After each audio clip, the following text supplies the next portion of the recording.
The Writer's Dossier Podcast is a proud member of the Authors on the Air Global Radio Network. I'm Konkoly, and this is my Writer's Dossier.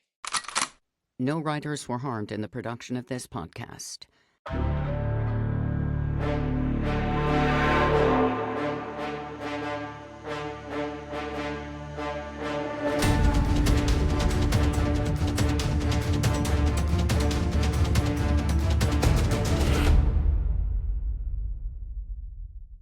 Hey everybody, welcome back to another episode of the Dossier Podcast, the Writer's Dossier.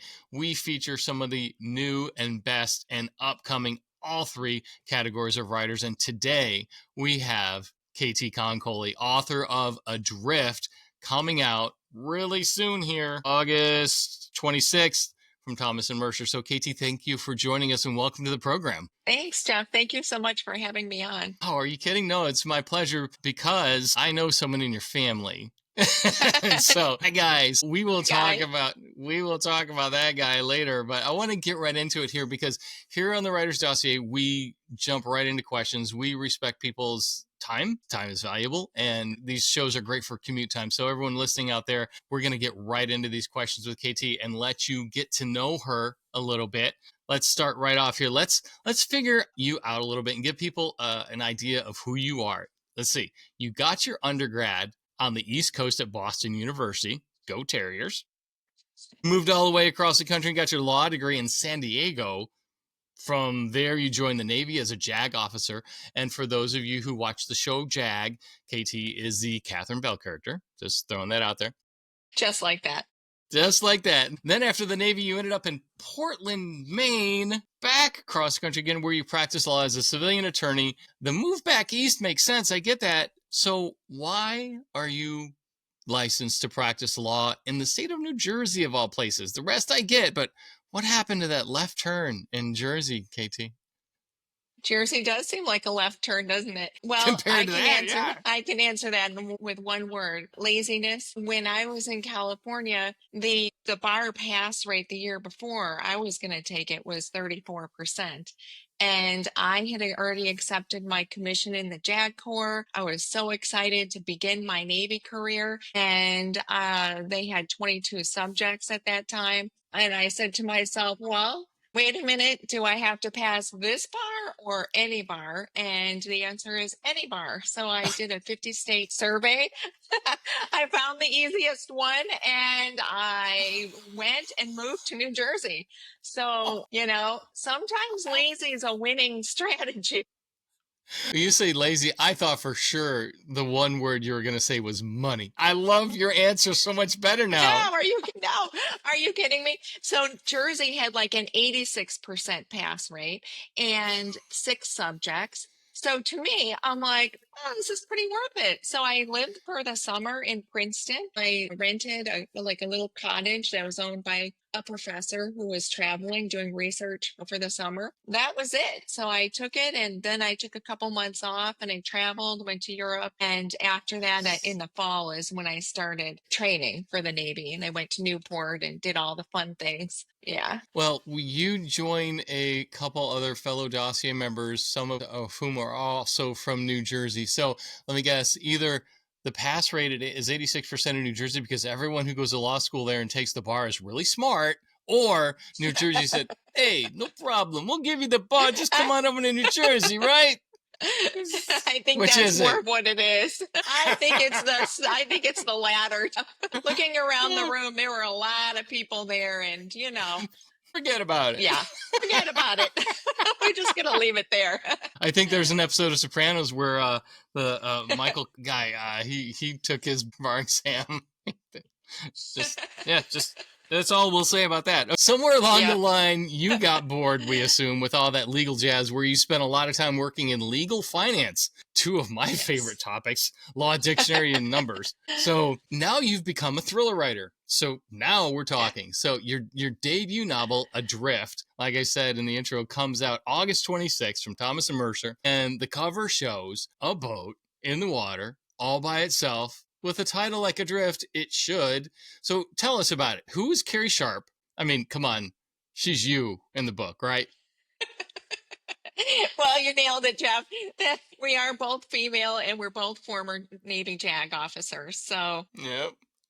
after that, that's when the similarities end. Kari is a very complex person who grew up in Maine, had kind of an unfortunate background. Her family was a bit of a lead weight, and through hard work and determination, she managed to get herself out through the Navy and start a whole new career, a new life. But then her last remaining relatives start spinning out of control. So she has a big decision to make. Like, should she return to Maine and help him, or should she just sort of turn a blind eye and keep on with her career as a partner in a big firm, fancy firm in New York City? And so the book is partially about her finding her way back to the state of Maine. Not so bad. I mean, Maine's pretty nice. Maine's a great place to live.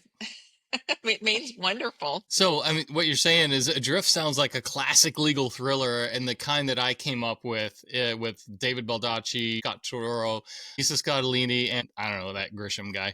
It has the elements of a successful lawyer living her best life, like you said, in Manhattan. Some deep issue type family stuff going on that makes that takes her out of her penthouse to the bogs of Maine. Then a murder, which turns into a case that no one wants to solve. Now, this isn't the book form of a Hallmark movie about a hotshot female attorney who goes back to Maine to solve a Miss Marple mystery, is it? I mean, it's much more than that. Yes, Jeff. Keep that energy going. That is exactly what we want, a Hallmark movie or any movie out of Kari Sharpe books. That's what I'm here for. That would be great. Making careers. Yeah, okay, go ahead. Make that career, Jeff. I appreciate the help. Actually, that's a really great lift, so thank you. Yeah, she gets embroiled in this case. It starts off because of her connection to the JAG Corps, and it is a murder that kind of rocked the city. People in Maine are not used to crime, especially violent crime, and it was in the middle of the tourist season, so there are a lot of things happening that kind of make everybody want this thing to just go away. And she dives in and everything sort of shifts around. A complicating factor is that her client is a child of Somali immigrants. And so there's, the prejudices involved, and it just kind of all sort of goes in 18 different directions at the same time. All right. Well, there you go, folks. Adrift, Navy lawyer. A boat adrift. I hope that didn't happen in your Navy career. There you were, the only one left on the ship. So no, thank God. Let's hope not.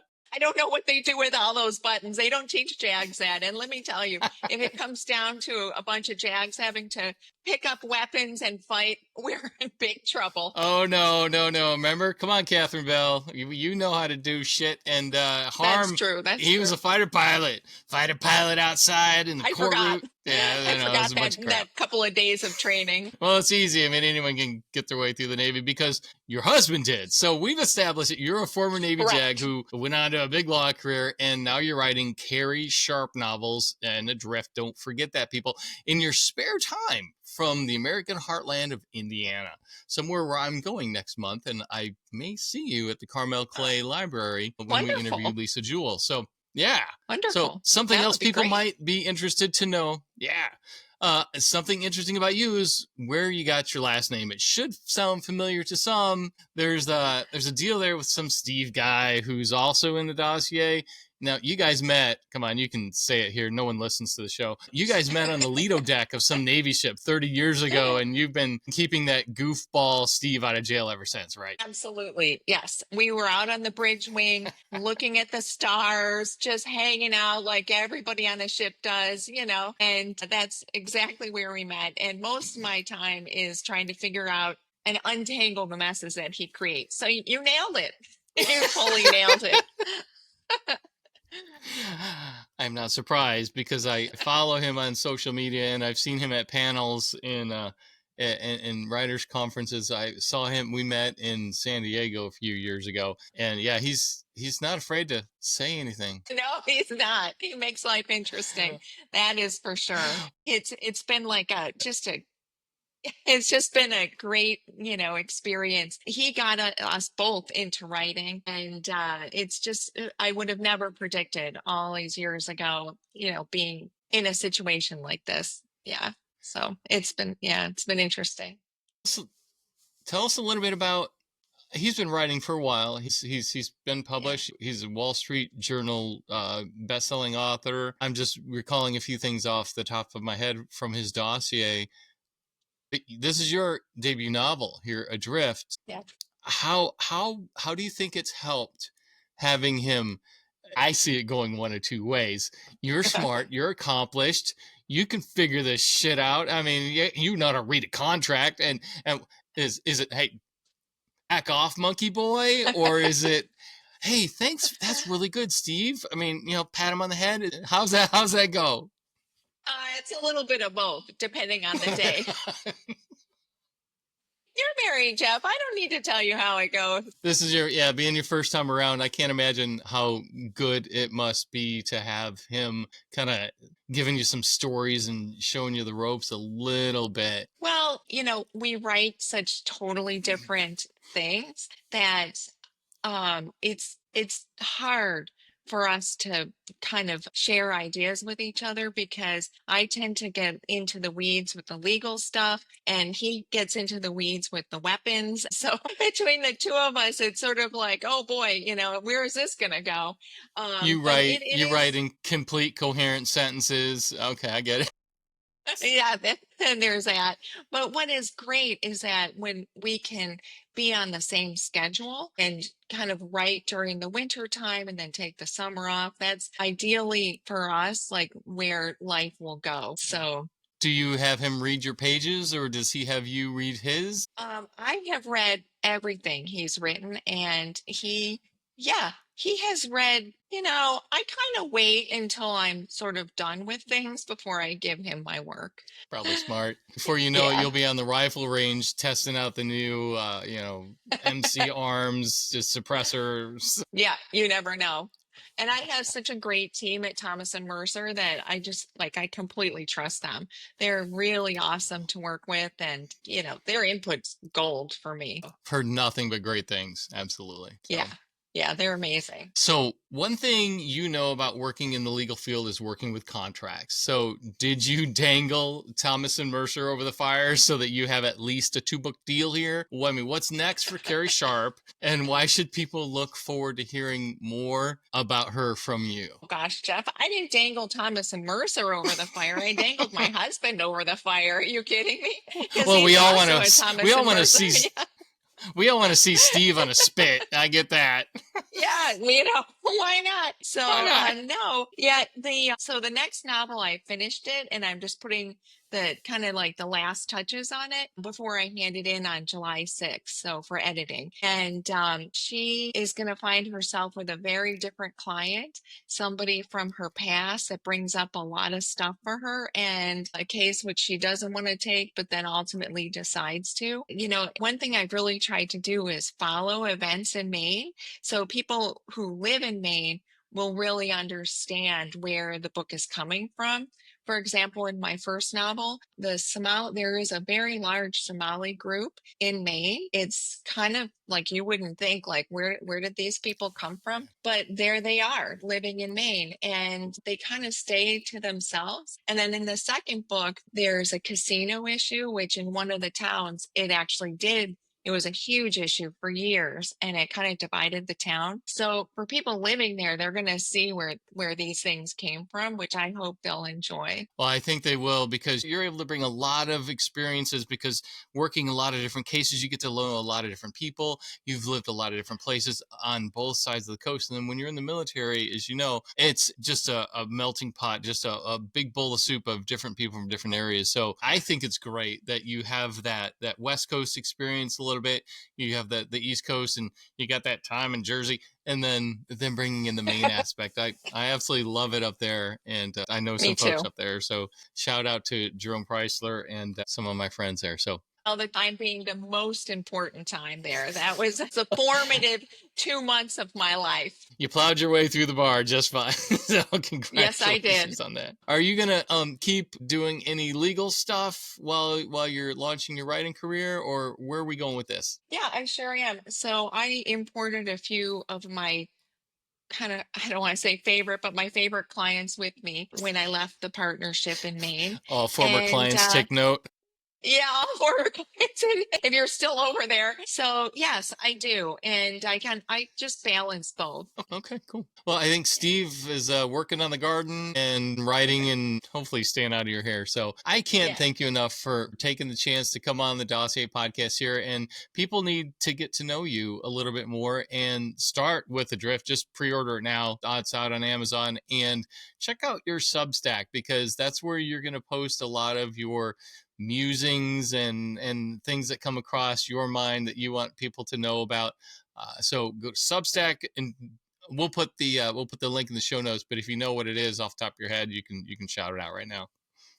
It's KT Konkoly at Substack. Like the Substack is KT Konkoly. There you go. All right. We will put that in the show notes. And we can't wait to see where Kari Sharpe ends up and where your career ends up. And hey, if you need a break from Steve, come to the Carmel Clay Library, June 26th. Or 25th. It's the Wednesday. We're going to be interviewing Lisa Jewell. So I hope to see you there. Oh, that sounds fabulous. It would be very nice to meet you there. And thank you so much for having me on the show. It was a pleasure. The pleasure's mine. So thank you. And everybody, that's it. Now you have a new book to go get. Everyone, thanks a lot. Be sure to check everybody out here at thewritersdossier.com. Go to the website and you can check out that Steve guy's dossier too. We'll give him a little bit of a shout out, but that's it. We're out. Goodbye, everybody. One of the best library experiences I've ever had, outside of that time when I was a freshman in college, was the Carmel Clay Public Library in Carmel, Indiana. And I'm here to tell you that this place is amazing. I was there for an author event, and just driving up to the place was breathtaking. The facility itself is unbelievable. Like, is this a public library or a beautiful candy store monument for books? Inside, we got a personal tour from Elizabeth Hamilton, who I like to say runs things there. And they not only have a vast collection, but they also have a stunning list of programs and events that will rival anything out there. Please support your public library. Many of you remember going to the library as a kid. Chances are it's still there, waiting to offer you a portal into another world we can all cherish. And if you happen to be in Carmel, Indiana, or anywhere nearby, the Carmel Clay Library is well worth the trip. Learn more at carmelclaylibrary.org. The Dossier Podcast is a production of The Idea Academy.